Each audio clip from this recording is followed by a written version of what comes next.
Hi, my name's Steve, and I'm going to talk to you today about GeoData display for mobile devices with OpenGL ES. I make a toolkit called Whirly Globe-Maply. Now, the Whirly Globe portion is an interactive 3D globe, and the Maply portion is a 2D map.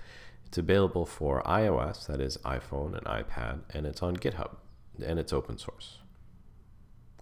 So in this talk, I'm going to cover a couple of simple algorithms that I use for fast GeoData display, again using OpenGL ES. And we'll start with a pretty easy one, drawing vectors, and we'll go to something more complex, tiled base maps.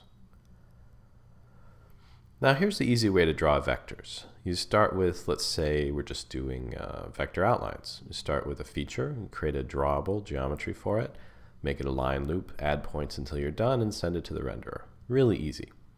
And that'll get you something pretty good. Now the problems with that are that it creates a lot of individual drawables, too much state change, massive overhead, and OpenGL is going to be unhappy with you. And the way it expresses its displeasure is with a bad frame rate.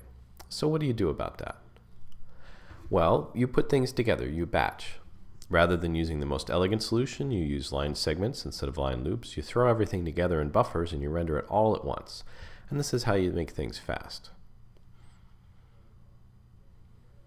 So to summarize, you take a whole bunch of vectors, you put them in as few buffers as you can, and you just let OpenGL rip through those and draw really fast. That's how you make it fast. Now let's look at a more complicated example, tiled base maps.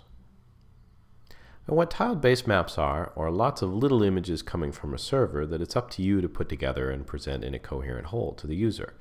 And they work pretty similarly between 2D maps and 3D globes, but 3D globes always look cooler. So here's the easy way. You get in a tile, you create a texture for it, create a drawable, the geometry, you point the drawable at the texture, and you send it to the renderer. When you want to remove a tile, you just reverse that process.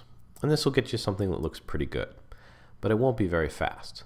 So why not? Well, there's going to be too many little textures floating around, too many little drawables, too much state change, and again, OpenGL is going to be sad, and it's going to be slow. So what do you do about that? Well, there are a couple things. First, you need to put all those little textures together into one big texture. This is known as a texture atlas. And this is efficient. You're saving memory, you're saving state changes, making the whole thing much simpler. Now you do the same thing for the geometry. You don't typically call it a drawable atlas, but for our purposes it's the same thing. Put all those triangles together, put all those vertices together, point one to the other, you got yourself an efficient representation. So once you put these together, you've got speed essentially. The triangles point to the vertices point into a big texture atlas, and it's easy for OpenGL to draw, it's fast, very little state change.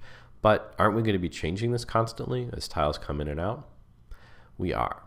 And to make that fast, you need to use multiple threads. In this example, we've got a construction thread, which is building things, tearing them down, and it's very leisurely. We've got a rendering thread, which is just drawing and doing a little management. So it's just drawing, very fast.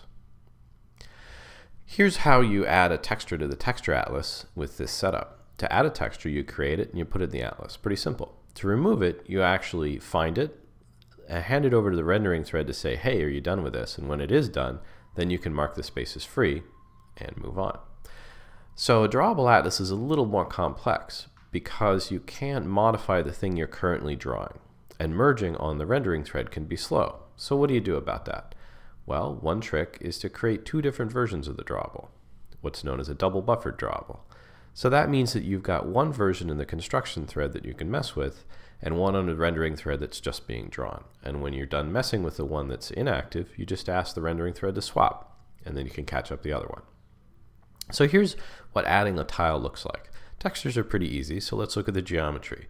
You bring in a new drawable, put it in the inactive version, which you can mess with, and add it to a change queue to catch up the other one, and then ask the rendering thread to swap them, and that'll update the geometry. Removing is fairly similar. You find the texture for the texture atlas, request removal, find the drawable, modify the inactive version, request a swap. Now the rendering thread's using the new one, and you can modify the old one. So the question is, how well does this work? Well, here are a couple of examples of apps that use it. Mapbox Earth, for example, a cool geography app called Stratologica, a bunch of aviation apps that I'm not allowed to talk about, and many others as well. Here are the resources for the talk. The toolkit Whirly Globe-Maply can be found at that GitHub address. These slides are at that bit.ly address, and my contact information is at the bottom. Thanks very much.